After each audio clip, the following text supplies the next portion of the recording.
भारतीय मौसम विभाग यानी आईएमडी ने आज भी देश के 13 राज्यों में भारी बारिश, तेज आंधी, वज्रपात और बिजली गिरने का अलर्ट जारी किया है। मौसम विभाग के अनुसार मानसून की उत्तरी सीमा तेजी से आगे बढ़ रही है और गुजरात, राजस्थान, पंजाब तथा हरियाणा के शेष हिस्सों में भी इसके पहुंचने के लिए परिस्थितियां अनुकूल बन चुकी है।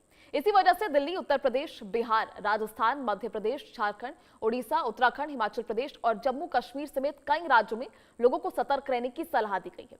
अगले कुछ घंटे कई इलाकों के लिए बेहद अहम माने जा रहे हैं। ऐसे में 3 तस्वीरें आपको दिखा रहे हैं। आप देख सकते हैं मुंबई में भारी बारिश की वजह से पेड़ गिर गया है। कई इलाकों में ऐसे हादसे देखे जा रहे हैं। गुरुग्राम में आप देख सकते हैं लगातार झमाझम बारिश तो बनी हुई है। ऐसे में जल भराव के कारण लोगों को परेशानी हो रही है। आम जनजीवन पूरी तरह से प्रभावित हो रहा है। तीसरी तस्वीर दिल्ली की, जहां येलो अलर्ट जारी किया गया है। आने वाले समय में और भी ज्यादा तेज बारिश, आंधी तूफान की चेतावनी जारी की गई है। 13 राज्यों में इसको लेकर चेतावनी जारी की गई है, जहां राजधानी मुंबई में लगातार मूसलाधार बारिश ने हालात और ज्यादा बिगाड़ दिए हैं। कई निचले इलाकों में घुटनों से लेकर कमर तक पानी भर गया है। सड़कें जलमग्न हैं और सामान्य जनजीवन बुरी तरह से प्रभावित हुआ है। उपनगरीय लोकल ट्रेन सेवाएं कई रूटों पर देरी से चल रही हैं, जबकि कुछ ट्रेनों का संचालन प्रभावित हुआ है। कई स्थानों पर जलभराव के कारण यातायात धीमा पड़ गया है और लोगों को लंबा जाम झेलना पड़ रहा है। प्रशासन, आपदा प्रबंधन दल और राहत एजेंसियां लगातार स्थिति पर नजर बनाए हुए हैं। लोगों से अपील है कि वो खराब मौसम के दौरान अनावश्यक यात्रा करने से बचें।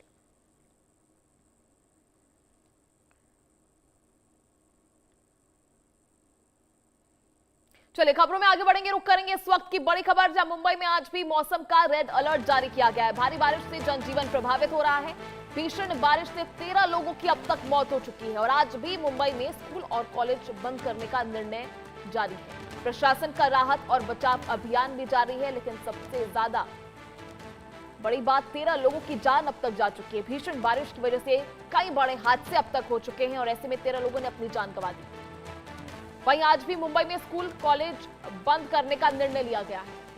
चलिए, ज्यादा जानकारी के लिए सहयोगी शाहिद अंसारी इस वक्त हमारे साथ लाइव जुड़ चुके हैं। शाहिद, मौसम को लेकर क्या कुछ अपडेट? कई बड़े हादसे हो चुके हैं, 13 लोगों ने अपनी जान गंवा दी है।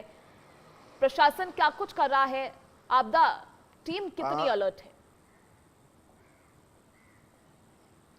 जी बिल्कुल, मैं आपको बता दूं कि मौसम विभाग ने मुंबई और मुंबई के जो आसपास इलाके हैं, जो आसपास ज़िले हैं, उन सभी ज़िलों में अलर्ट जारी किया है। आसपास के जिन ज़िलों में अलर्ट जारी किया गया है उनमें मुंबई, रायगढ़ यानी अलीबाग, ये समुद्री तट है, वसई, पालघर, ये भी जो है समुद्र के किनारे बसे इलाके हैं, नवी मुंबई और इसके साथ साथ रत्नागिरी, इन सभी इलाकों में अलर्ट जारी किया गया है। क्योंकि ये तटवर्ती क्षेत्र है, उसकी दूसरी वजह यह भी है कि मौसम और बारिश की वजह से जो हाई टाइड है, समुद्री इलाके हैं तो हाई टाइड भी जो है होगा, तो इसलिए इन सभी इलाकों में जो है अलर्ट जारी किया गया है। इस वक्त मैं दक्षिण मुंबई के रे रोड इलाके में हूँ। मौसम विभाग ने अलर्ट तो जारी किया है, लेकिन गनीमत है कि बारिश जो है काफ़ी देर से नहीं हो रही है, जिसकी वजह से निचले इलाकों में पानी फिलहाल जमा नहीं है। लेकिन वसई, विरार, पालघर, इन इलाकों की बात की जाए तो उसका असर मुंबई में भी देखने को मिल रहा है, क्योंकि वसई ये सब भी निचले इलाकों में शुमार होता है। बीते 5 दिन की अगर बात करें तो इन इलाके में सबसे ज़्यादा वसई या पालघर या ये सारे इलाके, रायगढ़, यहाँ क्योंकि आंबा नदी है अपने उफान पर है, इन सभी इलाकों में जो है मौसम विभाग की तरफ से अलर्ट जारी किया गया है। और पानी जमा होने की वजह से चूँकि लोकल ट्रेन की कनेक्टिविटी वसई और इन जगहों से है, तो उसका असर लोकल ट्रेन पर भी पड़ता है। अब बात करते हैं, कल जो है बीएमसी कमिश्नर ने प्रेस कॉन्फ्रेंस ली है। 13 लोगों की जो मौत हुई है, उन मौतों में जो पेड़ गिरने से, ड्रेनेज में गिरने से, दीवार गिरने से, मकान ढहने से, ये सारी मौतें बारिश की वजह से हुई हैं। अहम सवाल यही है कि क्या आखिर इन सब की जिम्मेदारी किसी आम आदमी पे होगी या बीएमसी पे? 13 दिनों की देर से होने वाली बारिश की वजह से बीएमसी ने जो तैयारियों के दावे किए थे वो पूरी तरह से नाकाम साबित हुए। जब 13 लोगों की मौत होती है तो इन मौत के बाद बीएमसी फिर से जाग जाती है। बारिश से पहले जो काम करने थे वो काम अब बारिश में किए जा रहे हैं। मिसाल के तौर पर पेड़ों की छटाई, जहां मैं खड़ा हूं इस वक्त रे रोड इलाके में, इस इतराफ में जो है पेड़ मुंबई में सबसे ज्यादा इस इलाके में और पुराने पेड़ हैं, लेकिन जो है इनकी छटाई कटाई का काम बारिश से पहले नहीं हुआ। जिसकी वजह से तेज बारिश की वजह से जड़ें मिट्टी जो होती है भीगने की वजह से जड़ों की गिरफ्त मिट्टी में कमजोर पड़ती है और इसकी वजह से भारी भरकम पेड़ गिर जाते हैं। रे रोड इलाके में भी जो है जो कल पेड़ गिरा जिसमें से 6 गाड़ियां जो है पूरी तरह से डैमेज हो गई। वो अच्छी बात रही है, इस बात की शुक्र रहा है इस बात का कि कोई शख्स इसकी जद में नहीं आया। लेकिन वहीं चेंबूर इलाके में इसी हफ्ते जो हादसा पेश आया उसमें 9 वर्षीय बच्चे की मौत हो गई। वहीं दूसरी तरफ साकी नाका इलाके में 55 वर्षीय असलम शेख की मौत ड्रेनेज में गिरने से हो गई।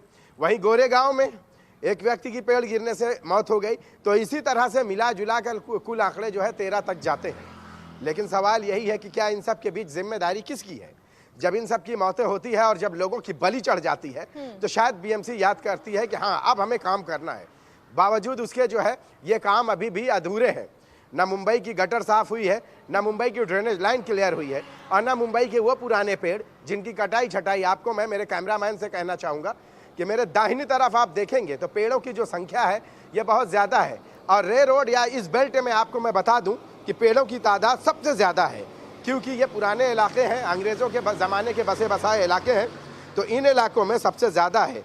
उसके साथ साथ जो है आपको मैं बता दूं कि 13 राज्यों में जो है भारी भरकम बारिश का अलर्ट जारी किया गया है। उनमें से मुंबई समेत पूरा महाराष्ट्र भी, खासकर तटवर्ती इलाके भी शामिल है। यहाँ 80 किलोमीटर प्रति घंटे की तेज रफ्तार की वजह से जो है बारिश की संभावना बताई गई है, जिनमें से सिर्फ जो है मुंबई ही नहीं बल्कि कुछ ऐसी जगह हैं जिनमें दिल्ली, उत्तर प्रदेश, बिहार, झारखंड, राजस्थान, मध्य प्रदेश, पंजाब, हरियाणा, उत्तराखंड, हिमाचल प्रदेश, जम्मू कश्मीर, गुजरात और मुंबई जैसा कि मैंने पहले ही कह चुका हूं कि मुंबई भी शामिल है। मुंबई समुद्र की वजह से जो है तटवर्ती क्षेत्रों को जो है मौसम विभाग ने अलर्ट जारी किया है। गुजरात और मुंबई के लिए ऑरेंज अलर्ट जारी किया गया है, जबकि पहाड़ी राज्यों में भूस्खलन और फ्लड का जो है खतरा बढ़ गया है। लोगों को जो है मौसम विभाग की जो एडवाइजरी जारी की गई है उसको पालन करने के लिए कहा गया और ये कहा गया है कि गैर जरूरी तरीके से आप घर से बाहर ना निकलें। लेकिन अहम सवाल यही है कि क्या इन सब के बीच एक आम आदमी घर से बाहर नहीं निकलेगा? ऐसे कैसे हो सकता है? उसका घर जो रोजमर्रा अपनी रोज कुआं खोदकर रोज पानी पीता है, उसकी जरूरतें कैसे पूरी होंगी? ये अहम सवाल है जो शायद प्रशासन को इससे लेना देना नहीं है। हालांकि जुलाई में 13 दिन लेट बारिश होने की वजह से ऐसा कयास जताया जा रहा था कि इस बार पानी की दिक्कतें भी हो सकती थी। लेकिन आपको बता दूं कि कल पहले ही पवई झील छलक गई और कल एक और झील जो है छलक गई है। तो इसका मतलब यह है कि मुंबई में पानी की जो किल्लत थी वो संभव है कि आने वाले 2026 और 27 में ये किल्लतें नहीं होंगी। हालांकि अगर आने वाले समय में बारिश बंद हो गई तो संभव है कि ये किल्लतें 2026 से और 27 से मुंबई करों के लिए हो सकती हैं पानी की समस्याएं, क्योंकि बीएमसी ने इस बात को लेकर भी अलर्ट जारी किया है कि भले ही झीलें छलक गई हैं लेकिन उसके बाद भी आपको पानी का इस्तेमाल जो है बहुत सोच समझ कर और संभाल कर करना है। बीएमसी इसको कॉम्बैट करते हैं। चलिए आप बने रहिए।